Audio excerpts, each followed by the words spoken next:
ಬಂಧುಗಳೇ ನಮಸ್ಕಾರ. ವಾಸ್ತು ಪವರ್ ಕಾರ್ಯಕ್ರಮಕ್ಕೆ ಸ್ವಾಗತ. ನಾನು ಅಶೋಕ್ ರಾವ್.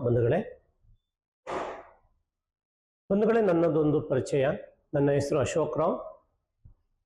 ನಾನು ಸತತ 11 ವರ್ಷಗಳಿಂದ ವಾಸ್ತುವನ್ನು ಕಲಿತಾ, ನನ್ನ ಮೇಲೆ ನಾನು ಅಳವಡಿಸ್ಕೊಳ್ತಾ, ನನ್ನ ಮೇಲೆ ನಾನು ಪ್ರಯೋಗವನ್ನು ಮಾಡಿಕೊಳ್ತಾ, ಬೇರೆಯವರಿಗೆ ವಾಸ್ತು ಬಗ್ಗೆ ಹೇಳ್ತಾ, ಇವತ್ತು ಈ ವಾಸ್ತುವಿದ್ಯೆಯನ್ನು ಯಾಕೆ ಜನರಿಗೆ ಹಂಚಬಾರ್ದು, ಯಾಕೆಂದರೆ ನನಗಾಗಿರೋ ಒಳ್ಳೆಯದನ್ನು, ಯಾಕೆಂದರೆ ಇದೇ 11 ವರ್ಷದ ಹಿಂದೆ ನನ್ನ ಆರ್ಥಿಕ ಪರಿಸ್ಥಿತಿ, ಆರೋಗ್ಯದ ಪರಿಸ್ಥಿತಿ ಮತ್ತು ನಮ್ಮ ಫ್ಯಾಮಿಲಿಯಲ್ಲಿ ಅಂದರೆ ಕುಟುಂಬದ ಜೊತೆ ಒಂದು ಹೊಂದಾಣಿಕೆ ಹೇಗಿತ್ತು ಅಂತ ಅದು ನೆನಪಿಸ್ಕೊಂಡಾಗ ಇವತ್ತು ನಂದು ಬೆಟರ್ ಆಗಿದೆ.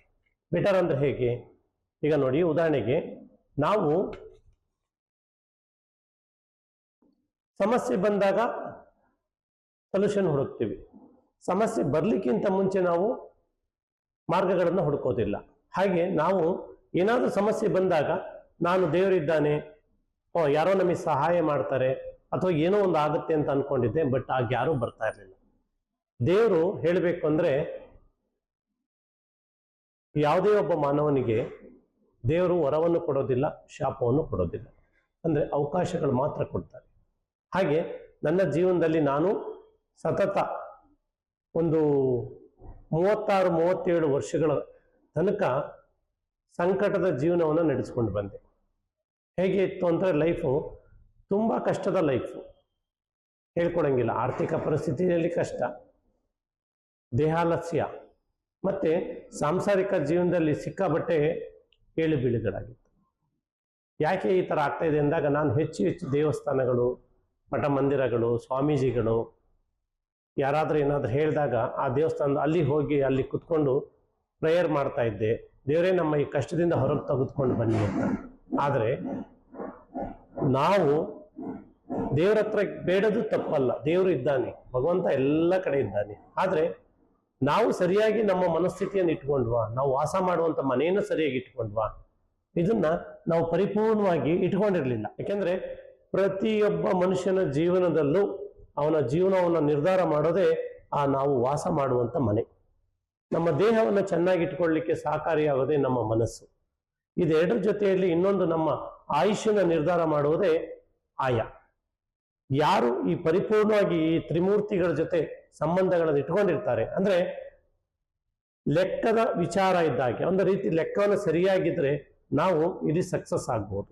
ಹೆಲ್ತಲ್ಲಿರ್ಬೋದು, ವೆಲ್ತಲ್ಲಿರ್ಬೋದು, ಫ್ಯಾಮಿಲಿ ರಿಲೇಷನ್ಶಿಪ್ಪಲ್ಲಿರ್ಬೋದು. ಈ ಪಂಚಭೂತಗಳಲ್ಲಿ ಪರಿಪೂರ್ಣವಾದಂಥ ಜೀವನವನ್ನು ನಾವು ಮಾಡ್ಬೋದು ಅನ್ನೋದಕ್ಕೆ ಉದಾಹರಣೆಗೆ ನಾನು 2014 ನನಗೆ ವಾಸ್ತು ಪರಿಚಯ ಆಯಿತು. ಆ ವಾಸ್ತು ಪರಿಚಯ ಮಾಡಿಕೊಟ್ಟಂತ ನನ್ನ ಗುರುಗಳು ಹೇಳಿದರು, ಪ್ರತಿಯೊಬ್ಬ ಮನುಷ್ಯನ ಜೀವನದ ಮೇಲೂ ವಾಸ್ತು ತನ್ನ ಪರಿಣಾಮವನ್ನು ಬೀರ್ತದೆ. ಇದರಿಂದ ಹೇಗೆ ಹೊರಗೆ ಬರ್ಬೋದು ಅಂತ ನನಗೆ ಅರ್ಥ ಮಾಡಿಸಿದ್ರು. ಅವಾಗ ನಾನು ಅದನ್ನು ಕಲಿಬೇಕು ಅಂತ ಒಂದು ಮನಸ್ಥಿತಿಯನ್ನು ಗಟ್ಟಿಯಾಗಿ ಹಿಡ್ಕೊಂಡು ನಾನು ಕಲಿತಾ ಬಂದೆ. ಕಲ್ತಿದ್ದಕ್ಕೆ ಇವತ್ತು ಆರೋಗ್ಯದಿಂದ ಚೆನ್ನಾಗಾಗಿದೆ, ಬೆಟರ್ ಹೆಲ್ತ್ ಈಸ್ ಬೆಟರ್ ಆಗಿದೆ. ವೆಲ್ತಲ್ಲಿ ದಿನದಿಂದ ದಿನಕ್ಕೆ ನಾನು ಹಣಕಾಸಿನ ಸಮಸ್ಯೆಯಿಂದ ಹೊರಗೆ ಬಂದಿದ್ದೀನಿ. ಫ್ಯಾಮಿಲಿ ರಿಲೇಷನ್ಶಿಪ್ಪು ತುಂಬ ಚೆನ್ನಾಗಿದೆ. ಮಕ್ಕಳ ಒಳ್ಳೆಯ ಭವಿಷ್ಯವನ್ನು ರೂಪಿಸ್ಬೇಕು ಅಂತ ಮಕ್ಕಳಿಗೆ ಒಂದು ಸಮಾಜದಲ್ಲಿ ಏನಾದರೂ ಒಂದು ಒಳ್ಳೆಯದು ಕಲಿಸ್ಬೇಕು ಅನ್ನೋ ಒಂದು ಮನೋಭಾವನೆ ಇಟ್ಕೊಂಡು ಮಕ್ಕಳಿಗೆ ಆ ಮಾರ್ಗದಲ್ಲಿ ಹೇಳಿಕೊಡ್ತಾ ಇದ್ದೀನಿ. ಹಾಗೆ ಯಾವುದೇ ನಾವು ಒಂದು ಕ್ಷೇತ್ರದಲ್ಲಿರಲಿ, ಅಲ್ಲಿ ನಾವು ಸಕ್ಸಸ್ಸನ್ನು ಕಾಣಬೇಕು ಅಂದರೆ ಮೊದಲು ವಾಸ್ತುವನ್ನು ನಾವು ಪರಿಪೂರ್ಣವಾಗಿ ಅಳವಡಿಸ್ಕೊಳ್ಬೇಕು. ಯಾಕೆಂದರೆ ಈ ವಾಸ್ತು ಪಂಚಭೂತಗಳಲ್ಲಿ ನಿರ್ಣಯ ಆಗಿರುವುದೇ ವಾಸ್ತು. ಹಾಗೆ 2014 ಪ್ರಾರಂಭವಾದಂಥ ನನ್ನ ಜರ್ನಿ ಇವತ್ತು ಸೂಪರ್ ಆಗಿದೆ. ಸ್ವಂತ ಒಂದು ಮನೆ ಕಟ್ಟಿಕೊಂಡು ನೆಮ್ಮದಿಯ ಜೀವನವನ್ನು ಮಾಡ್ತಾ ಇದ್ದೀನಿ. ನಾನು ಈ ಥರ ಒಂದು ಕಷ್ಟವನ್ನು ಪಟ್ಟು ಹಣಕಾಸಿನಲ್ಲಿ ಜೀರೋ ಆಗಿ ಎಲ್ಲ ಥರದಲ್ಲೂ ನಾನು ಜೀರೋ ಆಗಿದ್ದಂಥವನಿಗೆ ಇವತ್ತು ಈ ಒಂದು ಮನೋಶಕ್ತಿಯನ್ನು ಬಳಸ್ಕೊಂಡು ವಾಸ್ತುವನ್ನು ಅಳವಡಿಸ್ಕೊಂಡು ಆಯವನ್ನು ಯಾವ ಆಯದಲ್ಲಿ ನಾವು ಮನೆಯನ್ನು ಕಟ್ಟಬೇಕು ಅಂತ ಕಲ್ತ್ಕೊಂಡಿದ್ದಕ್ಕೆ ಇವತ್ತು ನೆಮ್ಮದಿಯ ಜೀವನವನ್ನು ಮಾಡ್ಕೊಳ್ತಾ ಬೇರೆಯವರಿಗೆ ಕಲಿಸ್ಲಿಕ್ಕೆ, ಅಂದರೆ ಹೇಳ್ಕೊಡ್ಲಿಕ್ಕೆ ಬಂದಿದ್ದೀನಿ. ಅಂದರೆ ಕಲ್ತಿರೋದ್ರಲ್ಲಿ ಒಂದು ಜ್ಞಾನವನ್ನು ಹಂಚಬೇಕು ಜನಕ್ಕೆ. ಯಾಕೆಂದರೆ ಪ್ರತಿಯೊಬ್ಬ ಜನಸಾಮಾನ್ಯರಿಗೂ ಈ ಜ್ಞಾನ ಬೇಕು. ಯಾರು ತನ್ನ ಜೀವನದಲ್ಲಿ ಮನೆಯನ್ನು ಕಟ್ತೀರಿ ಅವರಿಗೆ ಈ ಜ್ಞಾನವನ್ನು ಬೇಕು. ಯಾರು ತನ್ನ ಮನೋಶಕ್ತಿಯನ್ನು ಬಳಸ್ಕೊಂಡು ಲೈಫಲ್ಲಿ ಹೆಲ್ತ್, ವೆಲ್ತ್, ಹ್ಯಾಪಿನೆಸ್ಸನ್ನು ಎಂಜಾಯ್ ಮಾಡಬೇಕು ಅನ್ನೋರಿಗೆ ಈ ಒಂದು ಶಕ್ತಿ ಬೇಕು.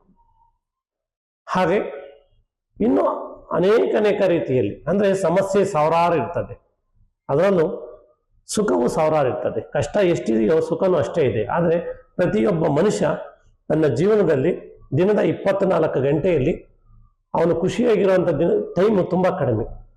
ಆದರೆ ಒತ್ತಡದ ಜೀವನ, ಇವತ್ತು ಜನ ಹಣ ಮತ್ತು ಆರೋಗ್ಯದ ಹಿಂದೆ ಓಡ್ತಾ ಇದ್ದಾರೆ. ಹಣ ಇದ್ದರೆ ಆರೋಗ್ಯ ಇರೋದಿಲ್ಲ, ಆರೋಗ್ಯ ಇದ್ದರೆ ಹಣ ಇರೋದಿಲ್ಲ.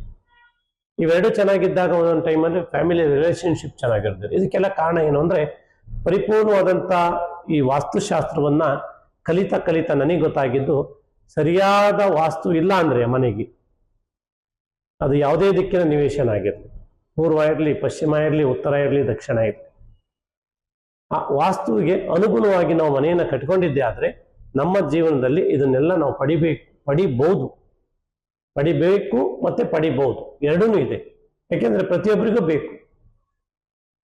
ಹಾಗಂತ ಹೇಳ್ತಾ ನನ್ನ ಇನ್ನು ಮುಂದೆ ನನ್ನದ ಕೆಲವೊಂದು ಕಾರ್ಯಕ್ರಮಗಳು, ಅಂದ್ರೆ ಮೊದಲು ಆಯದಿಂದ ತೆಗೆದುಕೊಳ್ತಾ ಒಂದು ಅಷ್ಟ ಆಯಗಳ ಬಗ್ಗೆ, ಒಂದೊಂದೇ ಆಯದಲ್ಲಿ ಏನೇನು ಫಲಗಳಿದೆ ಅಂತ ಅದನ್ನ ಹೇಳಿಕೊಡ್ತಾ ಈ ಒಂದು ಚಾನಲ್ ಅನ್ನು ಮುಂದುವರಿಸಬೇಕು ಅಂತ ಒಂದು ತೀರ್ಮಾನ ಮಾಡಿಕೊಂಡು ನಾನು ಇದು ಸಹ ಬಂದಿದ್ದೀನಿ. ಹಾಗೆ ಈ ನನ್ನ ಒಂದು ಮಾಹಿತಿ ಯಾರಿಗಾದ್ರೂ ಇಷ್ಟವಾಗಿದ್ದರೆ ನನ್ನ ಚಾನಲನ್ನು ನೋಡಿ ಲೈಕ್ ಮಾಡಿ, ಶೇರ್ ಮಾಡಿ, ಸಬ್ಸ್ಕ್ರೈಬ್ ಮಾಡ್ಕೊಳ್ಳಿ ಅಂತ ಹೇಳ್ತಾ, ಮುಂದೆ ಒಂದೊಂದೇ ಇದರ ಬಗ್ಗೆ, ಯಾಕೆಂದರೆ ನಾನು ಕಲ್ತಿರುವಂಥ ಒಂದು ಜ್ಞಾನವನ್ನು, ಆ ಶಾಸ್ತ್ರದ ಜ್ಞಾನವನ್ನು, ಯಾಕೆಂದರೆ ಮನುಷ್ಯ ಯಾರು ಪರಿಪೂರ್ಣರಲ್ಲ. ತನ್ನ ಜೀವಿತ ಅವಧಿಯಲ್ಲಿ ಏಳು ಬೀಳುಗಳು ಸಹಜ, ಪ್ರತಿಯೊಬ್ಬ ಮನುಷ್ಯನಿಗೂ ಸಹಜ. ಅದು ಏಳು ಬೀಳುಗಳು ಬಂದೇ ಬರ್ತದೆ.